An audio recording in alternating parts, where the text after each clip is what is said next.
আচ্ছা, কুরবানির দিন আমরা পশুগুলোরে কি করি বলেন সবাই আওয়াজ করে? জবাই। জবাই মানে তো এটার মেরেই ফেলতেছি, একটু পরে তো টুকরো টুকরো করে গোশতগুলো খাবো, এটা তো খাবো, এটা তো মেরেই ফেলবে। বিষ্ণু বলে না, জবাইয়ের মধ্যেও মুমিনের জবাইয়ের ভেতরেও ইহসানের পরশ থাকা চাই। যখন জবাই করবে প্রাণীটাকে হাত পা টাইট করে বেঁধে নাও, ছুরিটাকে শার্পেন করে নাও, ধারালো করে নাও, যাতে অল্প সময়ে জবাইটা হয়ে যায়, প্রাণীটা যাতে কম কষ্ট পায়। সুবহানাল্লাহ পড়ে। ইন্নাল্লাহা ইয়া'মুরু বিল আদলি ওয়াল ইহসান, আমি তোমাদেরকে যেমনি আদলের নির্দেশনা দেই তেমনি ভাবে তোমাদেরকে ইহসানের নির্দেশনা দেই। ইহসান, আওয়াজ করে সবাই বলেন তো ইহসান। সবাই বলেননি, সবাই বললে এতটুকু আওয়াজ হবে আমি বিশ্বাস করি না। আওয়াজ করে বলুন আল ইহসান। ইহসান মানে কারো প্রতি সফট হার্টেড হওয়া, মহানুভব হওয়া, অনুগ্রহ পরায়ণ হওয়া, অনুগ্রহশীল হওয়া, একে অপরের প্রতি দয়াদ্র হওয়া। একে অপরের প্রতি দয়াদ্র অনুগ্রহশীল হওয়া ছাড়া মানবিক সমাজ কশিনকালেও গঠন করা সম্ভব না। প্রিয় ভাইয়েরা, সুন্দর আচরণ দিয়ে, ইহসান দিয়ে যা জয় করা যায়, নরম আচরণ দিয়ে যেটা অর্জন করা যায়, কঠোরতা দিয়ে সেটা পারা যায় না। বিষ্ণু ঈসা ইসলাম ইহসান দিয়ে, কোমল আচরণ দিয়ে, তার অনুগ্রহ দিয়ে তিনি অনেক কাফিরের হৃদয়কে জয় করে ফেলেছেন। সাইয়েদনা সুমামা ইবনে উসাল রাদিয়াল্লাহু তাআলা আনহুর কথা মনে পড়ে যায়। তিনি ছিলেন ইয়ামামার বাদশা। মদিনাতে বিশ্বনবীকে হত্যা করার নিয়তে এসেছিলেন, গোপনে গোপনে বিশ্বনবীকে হত্যা করে আবার ইয়ামামাতে তিনি ফিরে যাবেন। কিন্তু কি অবাক করা কাণ্ড, হত্যা করতে পারে নাই, সাহাবাদের হাতে তিনি ধরা পড়ে গেলেন। সাইয়েদনা সুমামা ইবনে উসাল রাদিয়াল্লাহু তাআলা আনহু হত্যার নিয়তে আসলেন, কিন্তু হত্যা করতে পারলেন না। সাহাবারা ওনাকে ধরে ফেললেন, ধরে মসজিদে নববীর পিলারের মধ্যে বেঁধে রাখলেন। সুমামা ইবনে উসাল, সিরাত থেকে শুনে, সিরাত থেকে শোনাচ্ছি, রাদিয়াল্লাহু তাআলা আনহু ইয়ামামার অধিপতি ছিলেন। ইয়ামামা বিশ্বনবীকে হত্যার জন্য আসছেন, ধরা পড়ে গেছেন, এখন মসজিদে নববীতে বেঁধে রাখছে, তার মানে বন্দী। এখন স্ট্যাটাস কি? বন্দী, ক্যাপটিভ। তো বিষ্ণু ঈসা ইসলাম সাহাবাদেরকে বললেন তার খোঁজ খবর নিও, সুমামা ইবনে উসালের খোঁজ খবর নিও। সাহাবারা বলেন ইয়া রাসূলুল্লাহ, আপনাকে হত্যা করতে এসেছে, তার তো কঠিন ক্যাপিটাল পানিশমেন্ট হওয়া দরকার, কঠিন শাস্তি হওয়া দরকার। বিশ্বনবী বললেন না, আমি যেটা জানি তোমরা সেটা জানো না, তোমরা সুমামার সাথে ভালো আচরণ করো। বিশ্বনবী সুমামার কাছে গেলেন। প্রথম দিন যে তিনি কালেমার দাওয়াত দিলেন, ইমানের দাওয়াত দিলেন, ইসলামের দাওয়াত দিলেন, রিসালাতের দাওয়াত দিলেন, আখিরাতের দাওয়াত দিলেন। পরের দিন যে বিশ্বনবী সালাতের দাওয়াত দিলেন, যাকাতের দাওয়াত দিলেন, ইসলাম কি, কিভাবে, কেমন করে পালন করতে হয় চমৎকার আর্টিকুলেট করতে শুরু করলেন। তন্ময় হয়ে সুমামা ইবনে উসাল রাদিয়াল্লাহু তাআলা আনহু বিশ্বনবীর কথাগুলো শুনতে আরম্ভ করলো। একদিন নয়, দুই দিন নয়, টানা 3 দিন বিশ্বনবী সুমামার কাছে ইসলামকে প্রেজেন্ট করেছেন, উপস্থাপন করেছেন। আওয়াজ করে বলেন কয় দিন? 3 দিন। 3 দিন মসজিদে নববীতে বাঁধা। আর সাহাবীদেরকে বললেন তার খোঁজ খবর নিও, তোমরা যে রুটি বানাও এর মধ্যে সবচেয়ে ভালো আটার রুটিটা তারে দিও, সবচেয়ে রিফাইন্ড খেজুর, যেটা পিওর খেজুর, এটা তারে দিও। আর বিশ্বনবী নিজের উট থেকে দুধ দহন করে ওনার বাড়ির এক কর্মচারীকে বলেছেন দুধ দহন করে সুমামার জন্য নিয়ে যেও। সুবহানাল্লাহ পড়বেন না? সবাই তো অবাক, ইয়ামামা থেকে আসছে নবীকে হত্যা করতে, বিশ্বনবী দেখে তারে জামাই আদর করে, তাকে মজার মজার খাবার দিও, দুধ দিও, আদর আপ্যায়ন করো। একদিন নয়, 2 দিন নয়, টানা 3 দিন বিশ্বনবী এভাবে সুমামার কাছে যেয়ে ইসলামকে প্রেজেন্ট করতে আরম্ভ করলেন, ইসলামকে উপস্থাপন করতে শুরু করলেন। আর তাকে চমৎকার এন্টারটেইনমেন্ট, আপ্যায়ন দিতে আরম্ভ করলেন। টানা 3 দিন যখন ইসলামের দ্য বিউটিজ অফ ইসলাম, ইসলামের সুমহান বাণী, সৌন্দর্য তার কাছে উপস্থাপন শেষ, তাকে আপ্যায়ন শেষ, বিশ্বনবী বললেন সাহাবাদেরকে যাও এবার সুমামার হাতের পায়ের রশি দুটো খুলে দাও। সাহাবারা বললেন ইয়া রাসূলুল্লাহ, কি বলেন আপনি? ও তো হত্যাকারী, সুযোগ পায় নাই, আপনারে মারতে পারে নাই, ছেড়ে দিলে আবার ও আপনার উপর তলোয়ার নিয়ে ঝাঁপিয়ে পড়বে। নবী এই সিদ্ধান্ত আপনি নিতে যাবেন না। বিশ্বনবী বললেন যেটা বলেছি সেটা করো, সুমামার রশিগুলো ছেড়ে দাও। সুমামার হাতে পায়ের রশিগুলো যে তোমরা খুলে দাও। সাহাবারা তর্ক জুড়ে দিলেন, লা ইয়া রাসূলুল্লাহ, এমনটা করবেন না, তো ভয়ঙ্কর ভয়ঙ্কর খুনি, কি জানি কি হয়ে যায়। বিশ্বনবী বললেন, না, তার হাতে পায়ের রশিগুলো খুলে দাও। সাহাবারা বিশ্বনবীর কথা মতো তার হাতে পায়ের রশিগুলো খুলে দিল।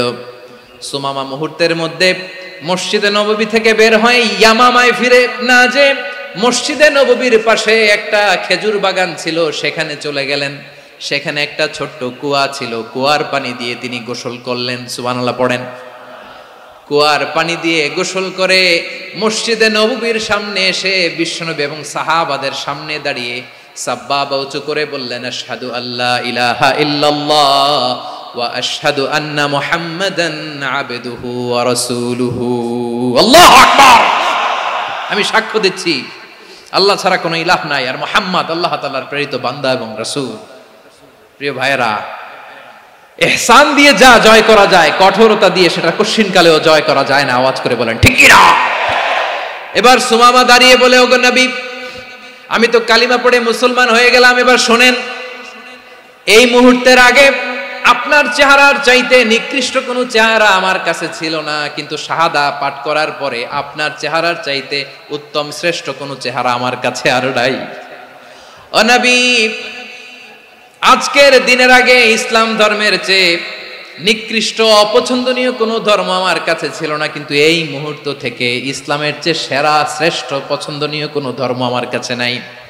নবী গো, আজকের দিনের আগে মদিনার চাইতে অপছন্দনীয় নিকৃষ্ট কোনো শহর আমার কাছে ছিল না, কিন্তু এই মুহূর্তের পর থেকে মদিনার চাইতে কোনো শ্রেষ্ঠ শহর আমার জানা নাই। সে ছিল গমের বড় ডিলার, গম বেচতো। কি বেচতো? তার গম কিনে মক্কার লোকেরা রুটি খাইতো। সে ঘোষণা দিল, আজকে থেকে মক্কাবাসীদের জন্য সব গম আমি হারাম করে দিলাম, মক্কাবাসী এখন না খেয়ে মরে। সুবহানাল্লাহ পড়বেন না? মক্কাবাসী বিশ্বনবীর কাছে আসলেন, এসে বললেন, মুহাম্মদ, আমরা তো তোমার ভাই, তোমার চাচা, তোমার ভাতিজা, তোমার আত্মীয়, তুমি সুমামারে বলো সে যেন আবার গমের সাপ্লাই মক্কার জন্য অনুমতি দিয়ে দেয়। বিশ্বনবীর অনুমতি ক্রমে সুমামা আবার মক্কাতে গম পাঠাতে শুরু করলো। পড়েন সুবহানাল্লাহ।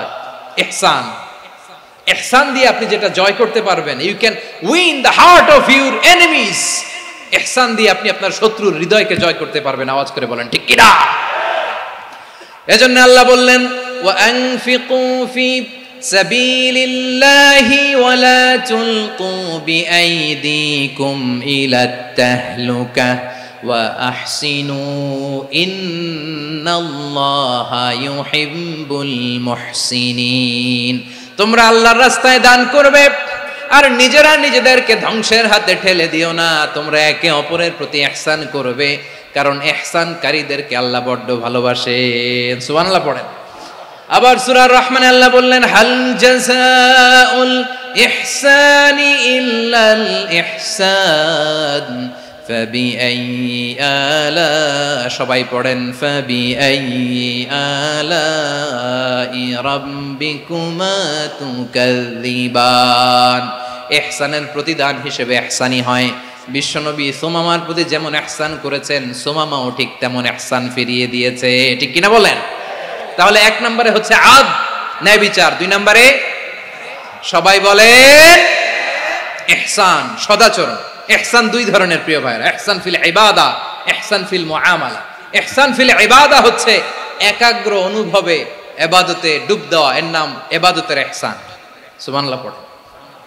বিশ্বনবী বলেন ইহসান মানে কি জানো নাকি? হাদিসে জিবরিলে সাইয়েদনা জিবরিল আলাইহিস সালাম বিশ্বনবীকে বললেন, আখবিরনি আনিল ইহসান। নবী আমাদেরকে বলেন ইহসান মানে কি? বিশ্বনবী বললেন, আনতা আবুদাল্লাহা কাআন্নাকা তারাহু ফাইন লাম তাকুন তারাহু ফাইন্নাহু ইয়ারাক।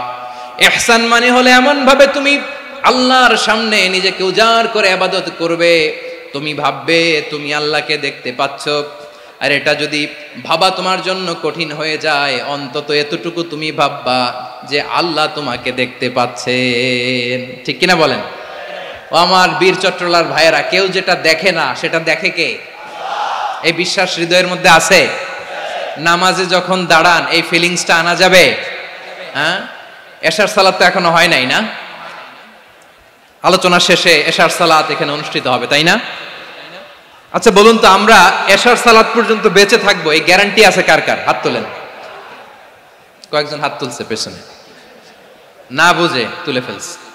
এশা পর্যন্ত যে আমরা হায়াত পাবো কোনো গ্যারান্টি আছে? সবাই আওয়াজ করে বলেন, গ্যারান্টি আছে? গ্যারান্টি নাই। এজন্য বিষ্ণু ইসলাম বলেছে, এমন ভাবে নামাজে দাঁড়াও, ইবাদত করো, মনে করো হতে পারে এটাই আমার জীবনের শেষ নামাজ। পারফর্ম দ্য সালাহ as if this is your last and final prayer. এমন ভাবে সালাতে দাঁড়াও, ভাবো হতে পারে এটাই তোমার জীবনের শেষ নামাজ। এমন ভাবে নামাজে দাঁড়াও, ভাবো এটাই শেষ নামাজ। তাহলে নামাজে একাগ্রতা বাড়ায় দিবে কে? ফলে ইবাদতের ইহসান আমাদের অর্জিত হবে। আর মুআমালাতে ইহসান হলো,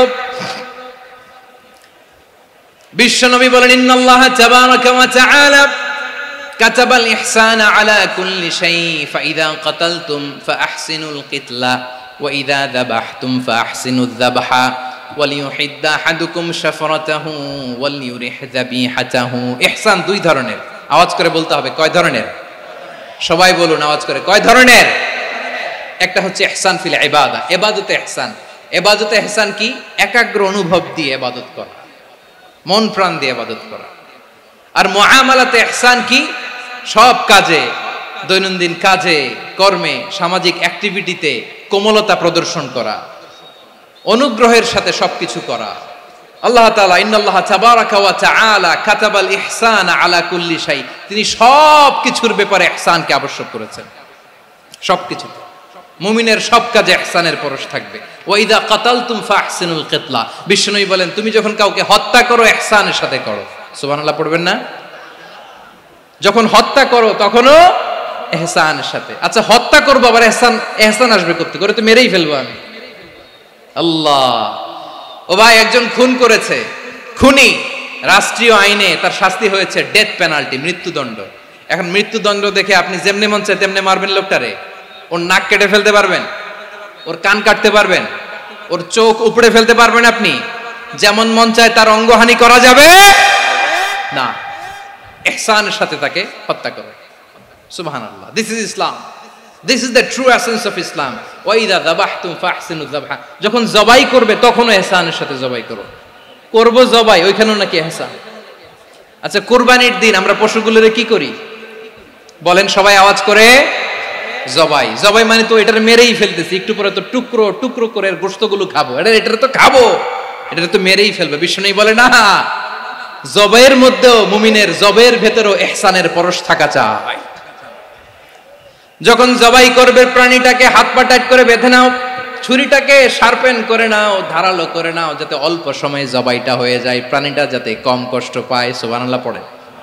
দিস ইজ কল্ড ইহসান।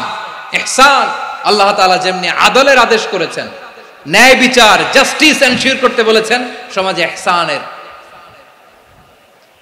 ব্যবহার, ইহসানের অনুশীলন তিনি করতে বলেছেন। এজন্য মুমিনের প্রতিটি কাজে, আমার চট্টগ্রামের ভাইয়েরা আমার দিকে তাকান, খেয়াল করে শুনুন, মুমিন জীবনের প্রতিটি কাজে ইহসানের পরশ থাকা চাই।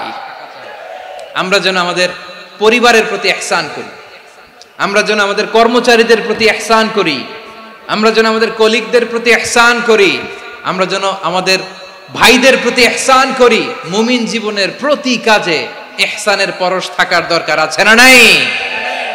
কথা বুঝতে পেরেছেন? তাহলে আল্লাহ তাআলার তিনটা আদেশ ছিল, কয়টা গেল? ভুলে গেছে, ভুলে গেছে চট্টগ্রাম।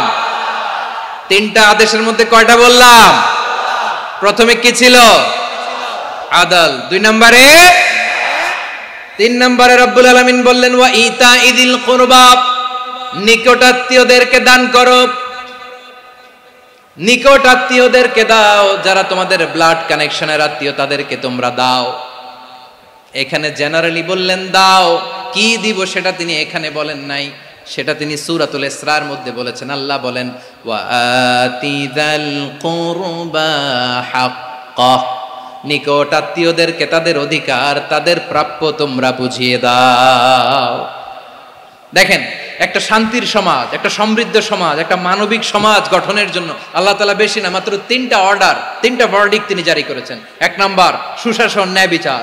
2 নাম্বার ইহসান। 3 নাম্বার নিকটাত্মীয়, যারা কাছের, তোমার ভেরি ক্লোজ রিলেশনশিপে আছে তাদেরকে দাও। দাও, দিলে বাড়িয়ে দেয় কে? অনেকে দিতে চায় না, কৃপণতা করে। দিলে বাড়ায় দেয় কে?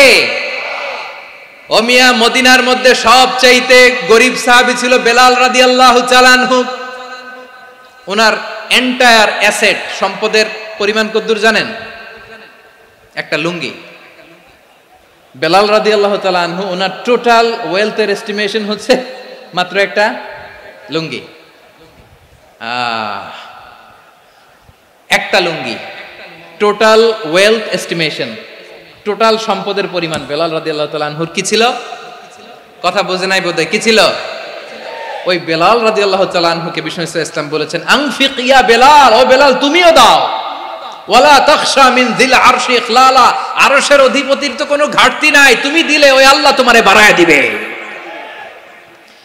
এজন্য আমার প্রিয় ভাইয়েরা, দিলে কমে না, দিলে বাড়ে। অনেকে ধরে রাখে, নতুন কিছু নিতে পারে না, হাত দিয়ে যেটা ধরে রেখেছেন এটা দিয়ে দেন, বড় একটা ধরার সুযোগ পাবেন। জোরে বলেন ঠিক কিনা? ধরেন 5 কেজি ওজনের একটা ধরে রাখছেন, এখন 10, এটা না ছাড়লে 10 কেজি ধরতে পারবেন আপনি? আচ্ছা, 10 কেজির জিনিস একটা আছে হাতে, ওইটা যদি ছেড়ে দেন তাহলে না 15 কেজি ধরতে পারবেন। কথা বলেন ঠিক কিনা? তাহলে দিলে বাড়িয়ে দেয় কে? রব্বুল আলামিন বললেন 3 নাম্বার আদেশ হলো তোমাদের প্রতি সমাজটারে কেমন করে মানবিক সমাজ, সুন্দর সমাজ গড়বা। 3 নাম্বার আদেশ হলো ওয়া আতিদাল কুরবা হাক্কা, নিকটাত্মীয়দেরকে তাদের প্রাপ্য বুঝিয়ে দাও। এই নিকটাত্মীয়দেরকে তাদের অধিকার বুঝিয়ে দেওয়া, প্রাপ্য বুঝিয়ে দেওয়াতে আমাদের গাফলতি আছে না নাই? চট্টগ্রামে নাই? মাশাআল্লাহ আছে, আছে। অনেকে দেখবেন অনেক আল্লাহওয়ালা, তাহাজ্জুদ গুজার, সেজদা দিতে দিতে কপালে কালো দাগ ফেলে দিছে, সে তার বোনের হকটা আদায় করে নাই। আছে না নাই? হ্যাঁ, এখানেও আছে। সর্বনাশ।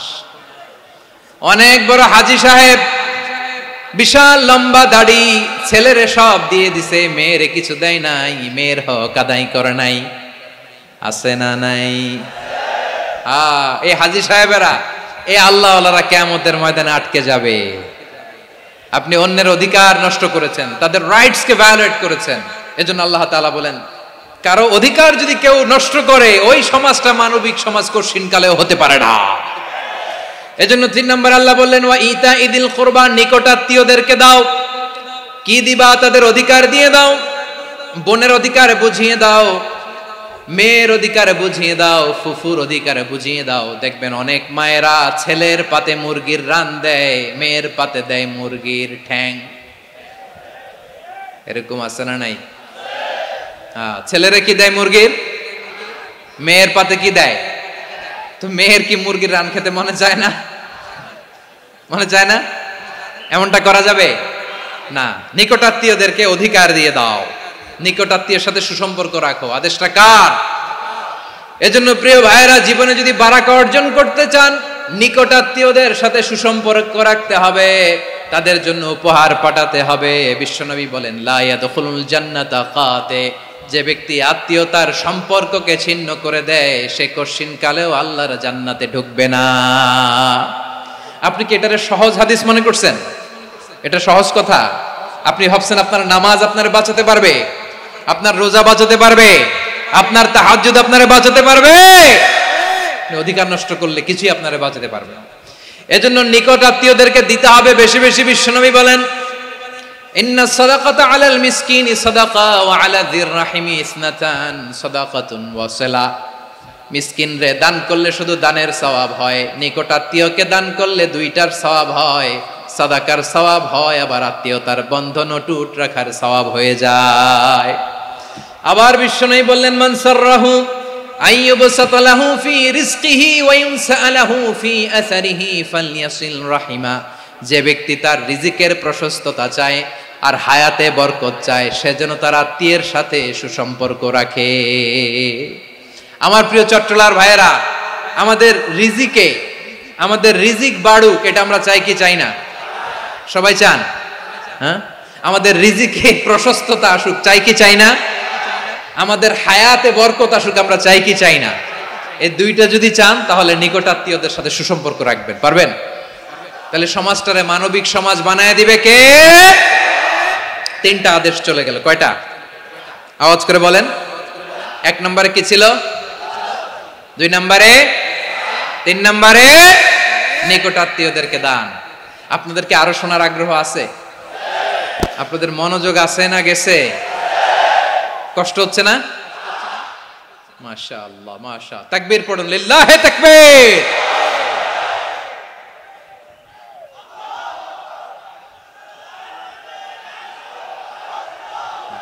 মাশাআল্লাহ।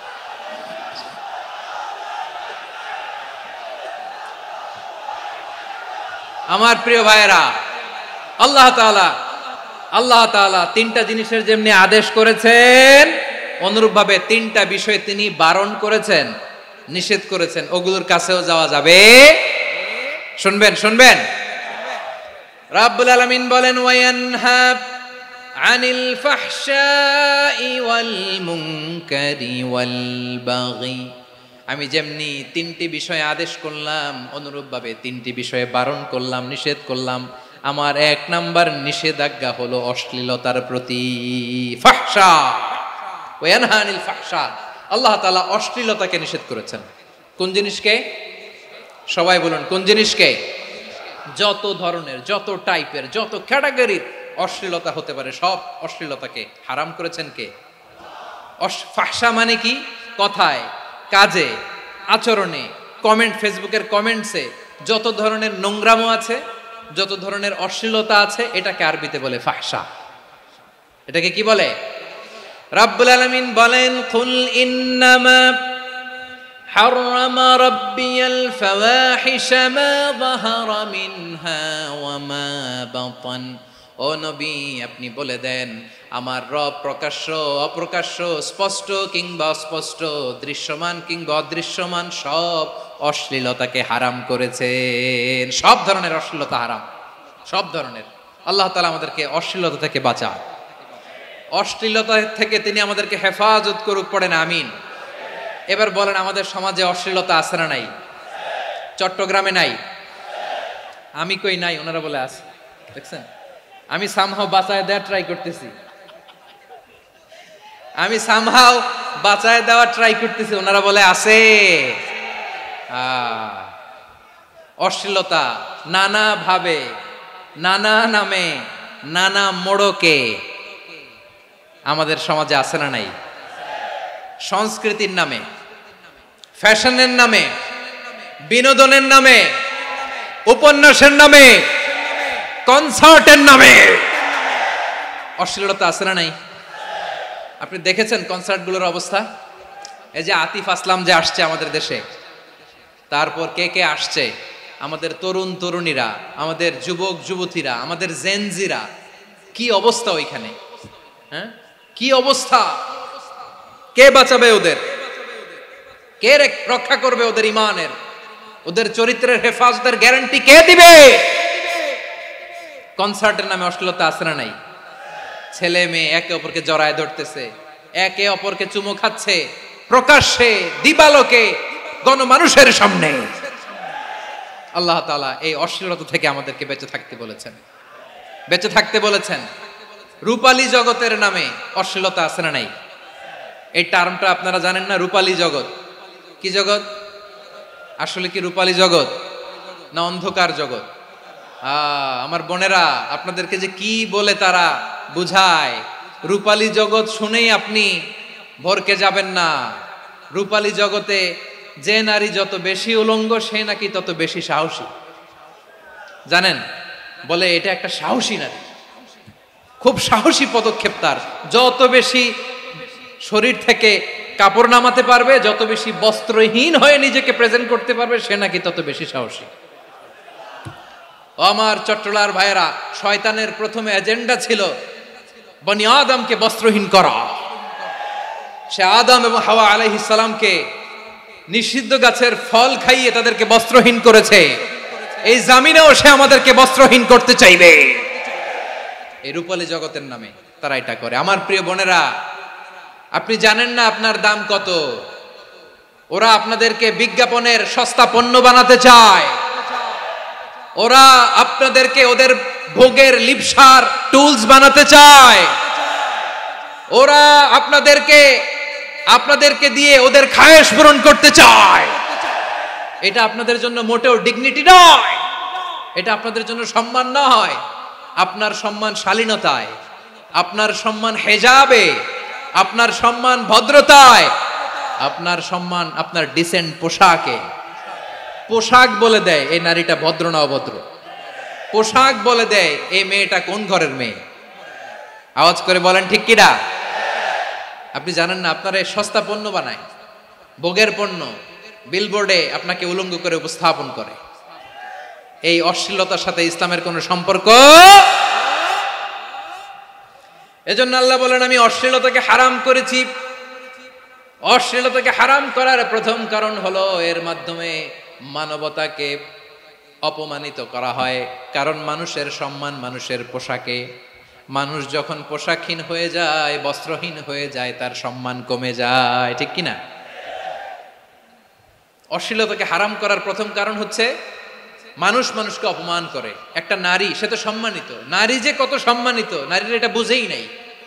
বিশ্বনবী বলেন আর দুনিয়া কুল্লুহা মাতা ওয়া খায়রু মাতা'আদ দুনিয়া আল মারআতুস সালিহা। আমার বোনেরা, 5টা প্যান্ডেলে আপনারা এলইডিতে আমার আলোচনা শুনছেন, আমি জানি আপনাদের এই গর্ভ যে কত দামি আপনি জানেন না। আপনার পেট থেকেই আসবে আগামী দিনের সালাহুদ্দিন আল আইয়ুবী, আপনার পেট থেকেই আসবে অনাগত দিনের ইমাম মাহদি আল মুনতাজার, আপনার পেট থেকেই আসবে অনাগত দিনের ফয়সাল, ওয়াসিম, মুগ্ধ, আবু সাইদের মতো বীর যোদ্ধা।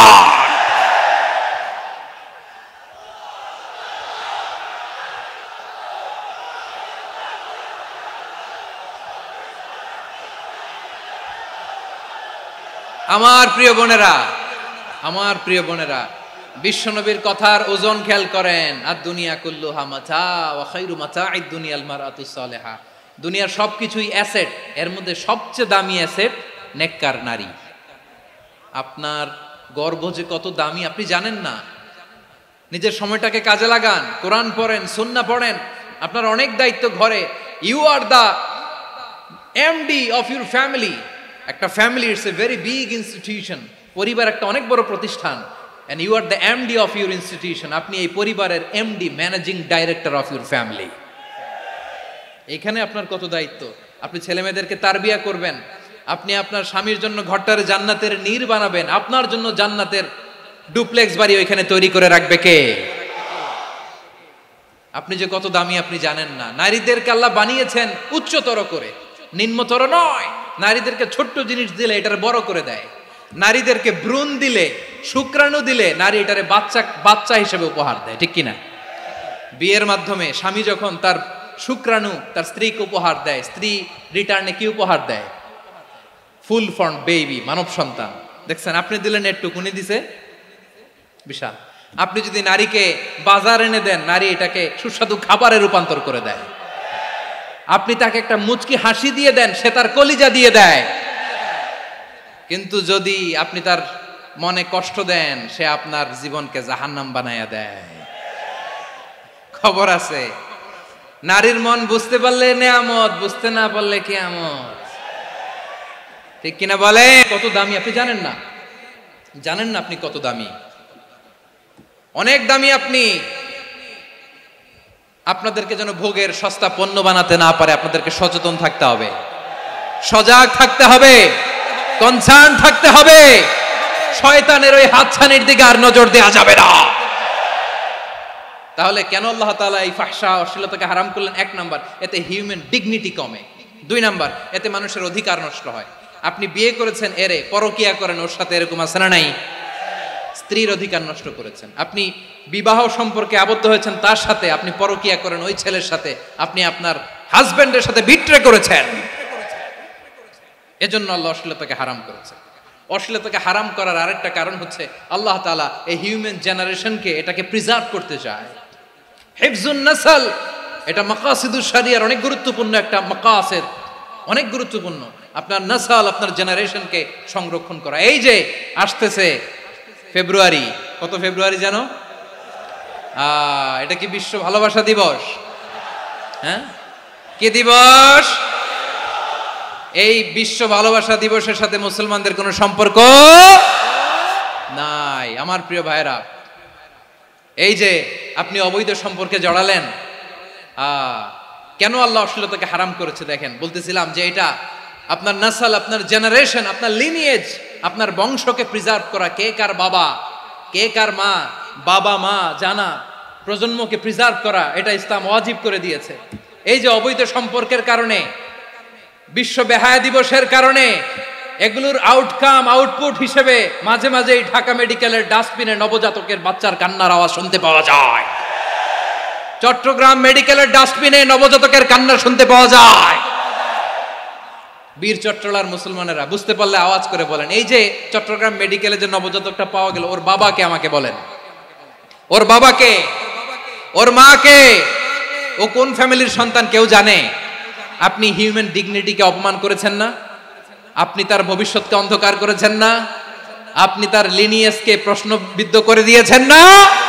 এই জন্য আল্লাহ তাআলা অশ্লীলতাকে আমাদের জন্য হারাম করে দিয়েছেন। পড়েন সুবহানাল্লাহ। এই জন্য রাব্বুল আলামিন বলেন, কুল ইন্নামা হারামা রাব্বিয়াল ফাওয়াহিশা মা যাহারা মিনহা ওয়া মা বাতান।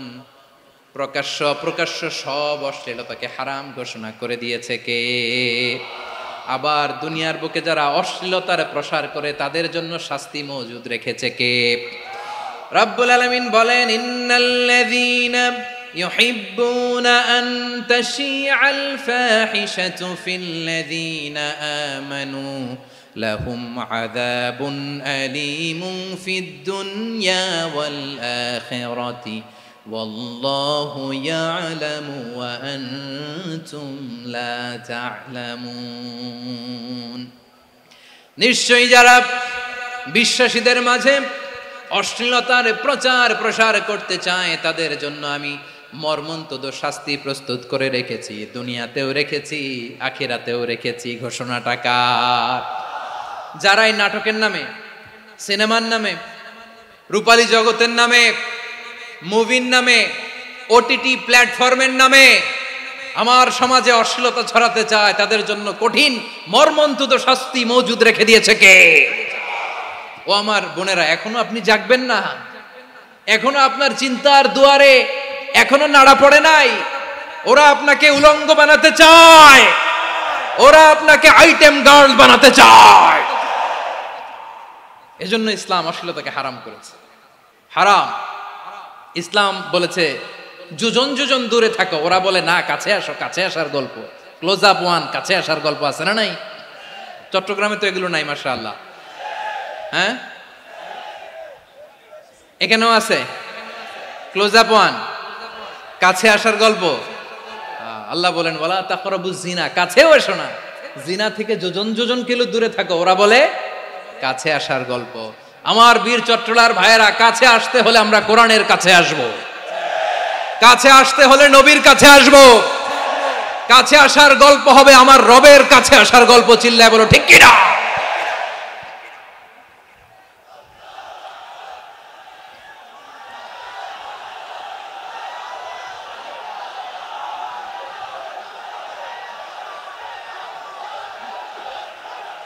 বসুন বসুন আমার ভাইয়েরা। তাহলে অশ্লীলতার সাথে আমাদের কোনো সম্পর্ক? সবাই বলতে পারেননি, আওয়াজ করে বলুন, অশ্লীলতার সাথে আমাদের কোনো সম্পর্ক?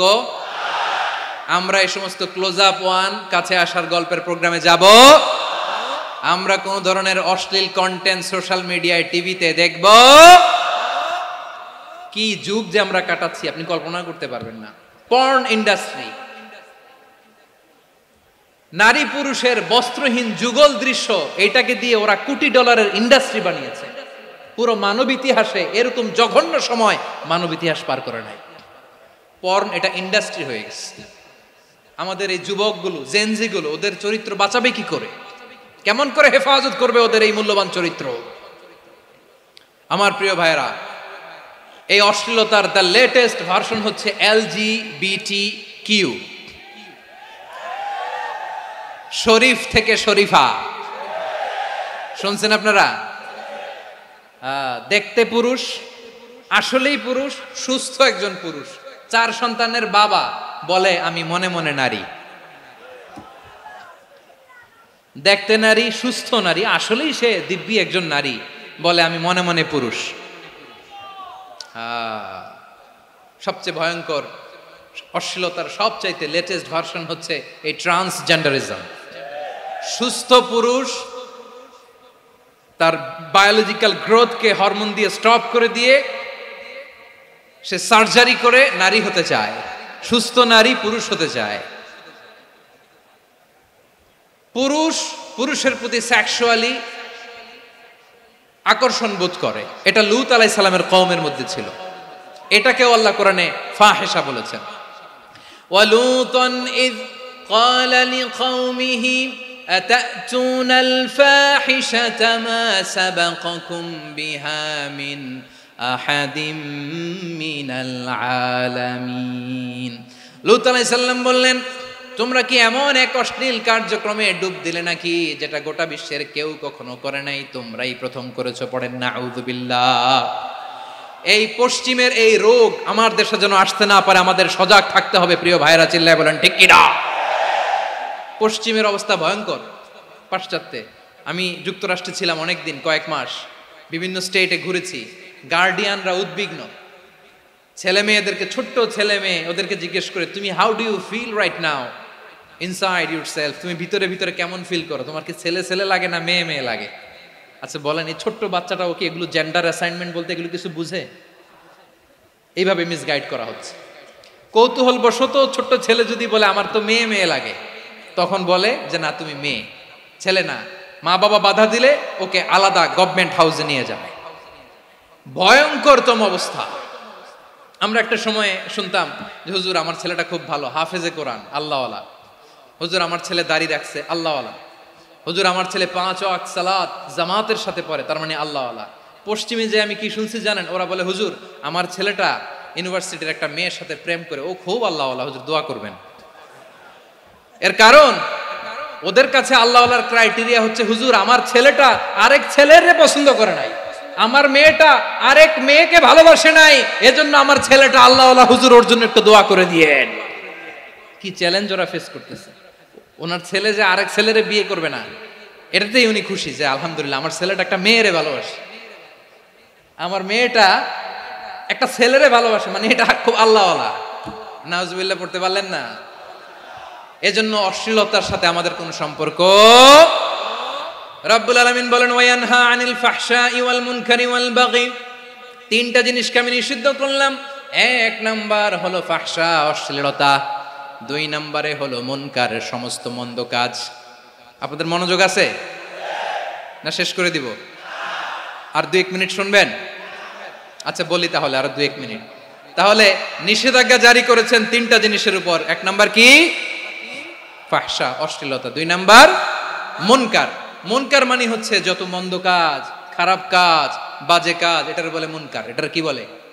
আপনারা পড়ছেন না তা'মুরুনা বিল মা'রুফি ওয়া তানহাউনা আনিল মুনকার। ভালো কাজের আদেশ, সৎ কাজের আদেশ, অসৎ কাজের নিষেধ। মুনকার, মুনকার হচ্ছে মানুষের স্বাভাবিক বিবেকবোধ যেটাকে খারাপ বলে, ওইটাই মুনকার। পৃথিবীর সব আসমানি গ্রন্থ যেটাকে খারাপ বলেছে, মানুষের স্বাভাবিক বিবেকবোধ যেটাকে খারাপ বলেছে, এগুলো সব মুনকার। যেমন ইফটিজিং, এটা কি ভালো না খারাপ?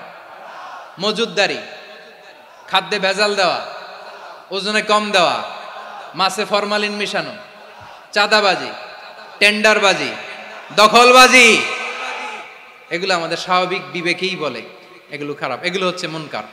আল্লাহ তাআলা এই মুনকার থেকে আমাদেরকে বেঁচে থাকতে বলেন, আর শয়তান এই মুনকারের প্রতি আমাদেরকে উদ্বুদ্ধ করে।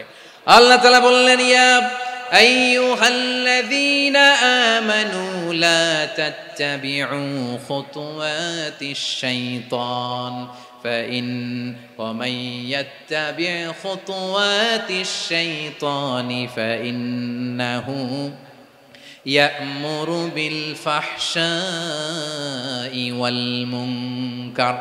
আল্লাহ বললেন, ও আমার গোলামেরা শোনো শোনো, ও আমার বিশ্বাসী বান্দারা খবরদার, তোমরা কশিনকালেও শয়তানের পদাঙ্ক অনুসরণ করবে না, কারণ শয়তান তোমাদেরকে অশ্লীলতা এবং মন্দ কাজের দিকে উদ্বুদ্ধ করে। আমাদের কাজ হচ্ছে শয়তান আমাদেরকে যেদিকে নিতে চায় আমরা তার উল্টা দিকে যাব, ঠিক কিনা বলে?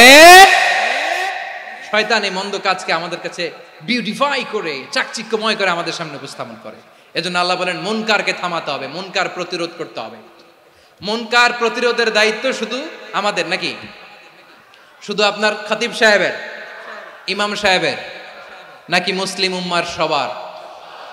আওয়াজ করে বলুন, মুনকার অসৎ কাজ প্রতিরোধের দায়িত্ব কার? রাব্বুল আলামিন বলেন কুনতুম খায়রা উম্মাতিন উখরিজাত লিন-নাসি তা'মুরুনা বিল মা'রুফি ওয়া তানহাউনা আনিল মুনকার। তোমাদেরকে শ্রেষ্ঠ জাতি করে জমিনের মধ্যে আবির্ভূত করা হয়েছে যাতে করে তোমরা জমিনের ভেতরে সৎ কাজের আদেশ করতে পারো আর অসৎ কাজের নিষেধ করতে পারো। উম্মাহ কুনতুম খায়রা, তাহলে গোটা উম্মার দায়িত্ব, এটা বুঝতে পারছেন তো? আচ্ছা, আরো নিচে আসেন। এরপরে আল্লাহ বললেন শুধু উম্মাহ না, এই জমিনের রাজত্ব আমি যাদের হাতে দেই, এই জমিনের মালিক আমি যাদেরকে বানিয়ে দেই, যাদেরকে আমি সরকারের দায়িত্ব দেই, তাদেরকেও মুনকার প্রতিরোধের দায়িত্ব দিয়েছে কে? আল্লাহ বলেন যারা ক্ষমতার মসনদে বসেছে তাদেরকে 4 দফা কর্মসূচি আমি আল্লাহ দিলাম। আওয়াজ করে বলেন কয় দফা? আল্লাহ বলেন আল্লাযীনা ইম্মাক্কান্নাহুম ফিল আরদি আকামুস সালাতা ওয়া আতাউয যাকাতা ওয়া আমারু বিল মা'রুফি ওয়া নাহাউ আনিল মুনকার ওয়ালিল্লাহি আকিবাতুল উমুর। যারা এই জমিনের উত্তরাধিকার হয়েছে তারা 4 দফা কর্মসূচি নিয়ে সামনে আগাবা। সালাত কায়েম করবা, যাকাত আদায় করবা, সৎ কাজের আদেশ দিবা, অসৎ কাজ থেকে মুনকার প্রতিরোধ করবা। আদেশটা কার? আমার প্রিয় চট্টলার ভাইরা, পুরো উম্মার দায়িত্ব মুনকার প্রতিরোধ করা, সরকার প্রধানের দায়িত্ব মুনকার প্রতিরোধ করা। এরপর আল্লাহ বলেন প্রতিটা ফ্যামিলির যিনি প্রধান সিইও বাবা, প্রত্যেক বাবারও দায়িত্ব এই মুনকার প্রতিরোধ করা। আওয়াজ করে বলেন ঠিক কিনা? যেমনটি সাইয়েদনা লুকমান আলাইহিস সালাম ওনার কলিজার টুকরা সন্তানকে আদেশ করেছেন, ইয়া বুনাইয়া আকিমিস সালাতা ওয়া'মুর বিল মা'রুফি ওয়ানহা আনিল মুনকার। পড়েন সুবহানাল্লাহ। বাবা ছেলেকে সবক দিচ্ছে। কে সবক দিচ্ছে? কাকে? লুকমান আলাইহিস সালাম ছেলেকে বলতেছে, ওরে আমার কলিজার টুকরা সন্তান, ওরে আমার বাছা, নামাজ কায়েম করবা, সৎ কাজের আদেশ দিবা, আর মুনকার প্রতিরোধ করবা, অসৎ কাজ সমাজ থেকে খারাপ কাজকে ঝেঁটে বিদায় করে দিবা। তাহলে দেখেন আমি স্টেপ বাই স্টেপ নামলাম। পুরা উম্মার দায়িত্ব, জমিনের উত্তরাধিকারী আল্লাহ যাদেরকে বানিয়েছেন সরকার, তাদের দায়িত্ব, প্রতিটি ফ্যামিলির প্রধানের দায়িত্ব। এরপরে বিশ্বনবী বলেন সচেতন প্রতিটি মুসলিমের দায়িত্ব সমাজ থেকে মুনকারকে উৎখাত করা। বিশ্বনবী বলেছেন মান রাআ মিনকুম মুনকারান ফালিয়ুগাইয়িরহু বিয়াদিহি فإن لم يستطع فبلسانه وإن لم يستطع فبقلبه وذلك أضعف الإيمان। সমাজে যে মুনকার দেখবে, খারাপ কাজ দেখবে, সেজন্য হাত দিয়ে সেটাকে থামায়। কি দিয়ে? আপনাদের তো হাত নাই না? হাত আছে, হাত আছে। ওরা যেই হাত দিয়ে অন্যায় করে ওইটা প্রতিরোধের জন্য আমাদেরও হাত আছে না নাই? থামাতে হবে, থামাতে হবে।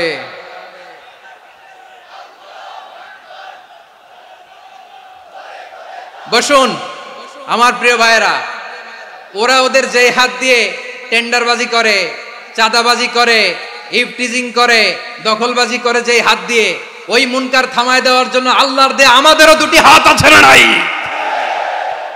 আমাদেরও হাত আছে। থামাইতে হবে, থামাইতে হবে, হিম্মত করতে হবে।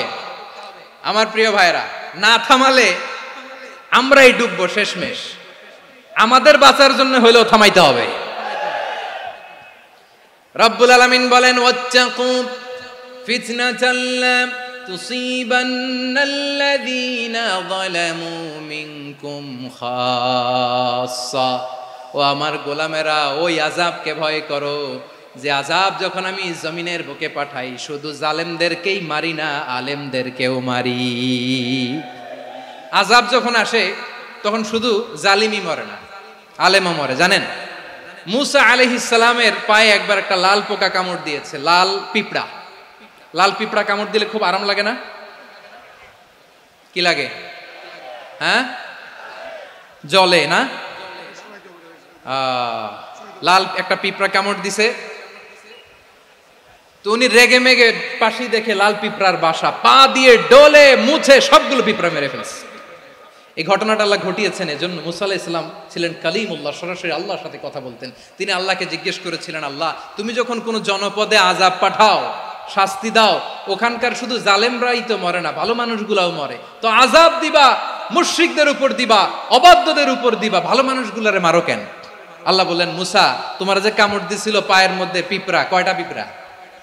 জোরে বলেন। একটা পিঁপড়া, তো সবগুলারে মারলা কেন? রেগে মেগে পুরো পিঁপড়ার বাসা ভেঙে ম্যাসাকার করলা কেন?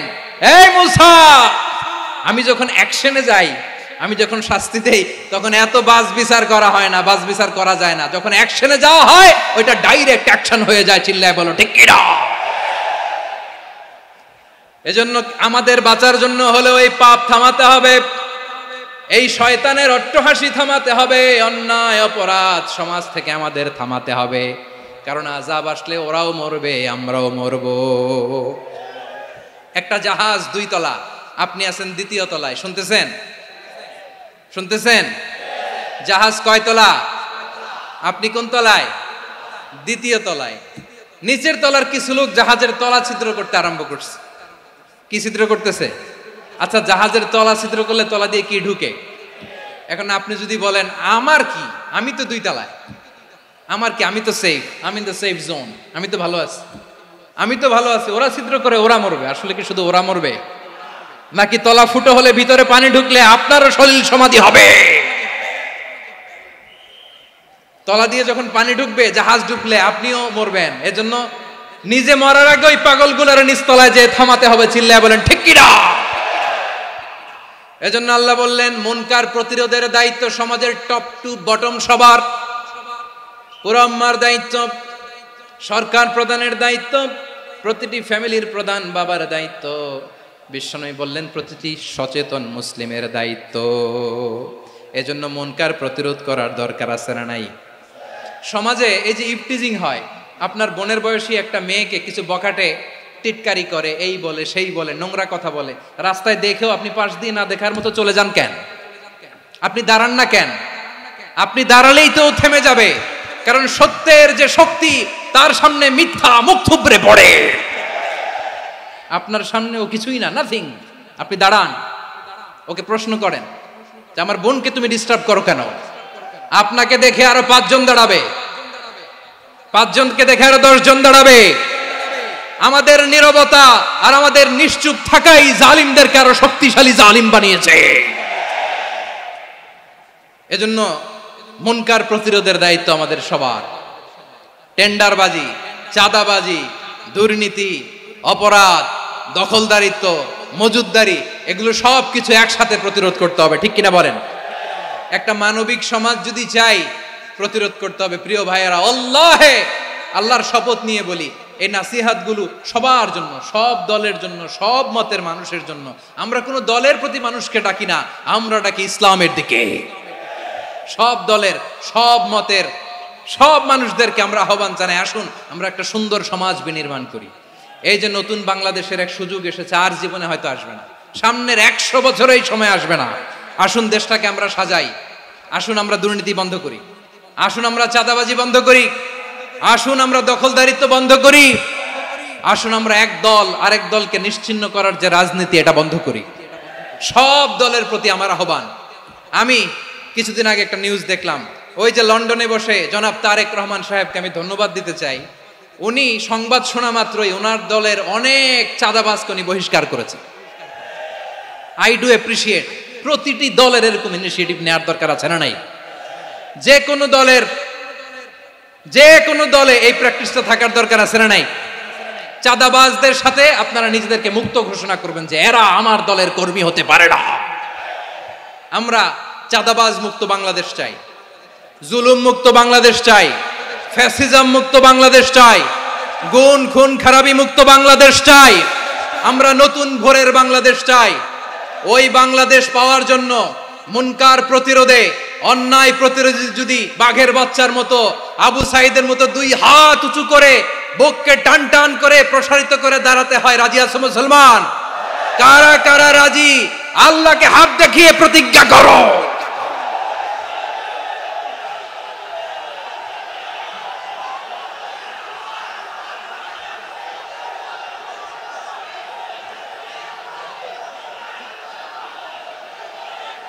আমার প্রিয় ভাইয়েরা বসুন, বসুন আমার ভাইয়েরা। রাব্বুল আলামিন বলেন ওয়ায়ানহা আনিল ফাহশাই ওয়াল মুনকারি ওয়াল বাগি ইয়াইদুকুম লাআল্লাকুম তাযাক্কারুন। বসুন। আল্লাহ বললেন আমি অশ্লীলতাকে নিষেধ করি, আমি সব ধরনের মন্দ কাজকে নিষিদ্ধ করি, সব শেষে আমি সীমা লঙ্ঘনকে তোমাদের জন্য নিষিদ্ধ করি। আলোচনা মনে আছে তো, না ভুলে গেছেন? নিষিদ্ধ করেছেন কয়টা জিনিস? 1 নম্বরে অশ্লীলতা, 2 নম্বরে মুনকার তথা সব মন্দ কাজ, 3 নম্বরে আল বাগি সীমা লঙ্ঘন, ক্রসিং দ্য লিমিট। সীমা লঙ্ঘন করা ভালো না। We all should know our limits. চিল্লায় বলেন ঠিক কিনা? একই আয়াতে আল্লাহ বললেন কুল ইন্নামা হাররামা রাব্বিয়াল ফাওয়াহিশা মা যাহারা মিনহা ওয়া মা বাতানা ওয়াল ইসমা ওয়াল বাগিয়া বিগাইরিল হক। অন্যায় ভাবে যে অবাধ্য হয়, যে সীমা লঙ্ঘন করে, তাদেরকেও আমি এটা হারাম করে দিলাম। সীমা লঙ্ঘন করা হারাম, সীমা লঙ্ঘন করা হারাম। আল্লাহ বারবার বারবার আমাদেরকে ওয়ার্নিং দেয়। যখন আমরা থামি না তখন আল্লাহ ধরে, আর যখন ধরে তখন ছাড়ে না। ধরে ধরে ধরে না, ধরলে আল্লাহ। ফেরাউনকে কিন্তু হুট করে ধরে নাই, আপনারা জানেন 9 বার ওয়ার্নিং দিয়েছে। ফেরাউনকে আল্লাহ তাআলা ওয়ার্নিং দিয়েছিল কয়বার? বীর চট্টলার বীর সেনানীরা আওয়াজ করে বলেন ফেরাউনকে ধরার আগে ওয়ার্নিং দেওয়া হয়েছিল কয়টা? রাব্বুল আলামিন বলেন ওয়ালাকাদ আতাইনা মূসা 9 আয়াতিন বাইয়িনাত। 9টা মুআজিজা দেখিয়েছি। 1 2 3 বারবার এইভাবে রিমাইন্ডার, ওইভাবে রিমাইন্ডার, এইভাবে নসিহাত, ওইভাবে দাওয়া। ফাকুলা লাহু কাওলান লাইয়িনা, নরম করে বলো, সফট করে বলো, যত ওয়ে হতে পারে দাওয়া মেথডোলজির মূসা আলাইহিস সালামের সব অ্যাপ্লাই শেষ। 10ম বারে যে আল্লাহ ধরছে, 10ম বারে যে ধরেছে। এজন্য আল্লাহ বলেন আমি সীমা লঙ্ঘনকে পছন্দ করি না। কোরআনের অন্য আয়াতে বাগীকে বলা হয়েছে আল ইতিদা। সীমা লঙ্ঘন যারা করে তাদেরকে আল্লাহ বলেছেন মুতাদিন। ওয়াকাতিলু ফি সাবিলিল্লাহিল্লাযীনা ইউকাতিলুনাকুম ওয়ালা তা'তাদু ইন্নাল্লাহা লা ইউহিব্বুল মুতাদিন। আমি সীমা লঙ্ঘনকারীদেরকে কঠিনকালেও পছন্দ করি না। আমরা যেন সীমা লঙ্ঘন না করি। রাজি আছেন তো? যে কোনো ক্ষেত্রে ইবাদতে যেন সীমা লঙ্ঘন না করি। অনেকে আমরা ইবাদতে সীমা লঙ্ঘন করে ফেলি। বিশ্বনবী সাল্লাল্লাহু আলাইহি ওয়াসাল্লাম যেটা শিখিয়েছেন এর বাইরে যে অতিরিক্ত বুজুর্গ হতে চায়, এরকম আছে না নাই? করা যাবে না, কোনো ক্ষেত্রেই সীমা লঙ্ঘন করা যাবে, এমনকি যুদ্ধ ক্ষেত্রেও না। বিশ্বনবী সাল্লাল্লাহু আলাইহি ওয়াসাল্লাম বলেন খবরদার যুদ্ধ ক্ষেত্রেও সীমা লঙ্ঘন করো না। কি সুন্দর ইসলাম আমরা পেয়েছি। বিশ্বনবী বলেন খবরদার যুদ্ধের ময়দানে কোনো নারীর গায়ে হাত তোলো না, কোনো শিশুর গায়ে হাত তোলো না, কোনো গবাদি পশু হত্যা করো না, কোনো শস্য ক্ষেত্র ধ্বংস করো না, ইবাদতরত অন্য ধর্মের কোনো সন্ন্যাসীর গায়ে হাত তোলো না। বলেন সুবহানাল্লাহ। তাহলে আমরা সীমা লঙ্ঘন করতে পারবো?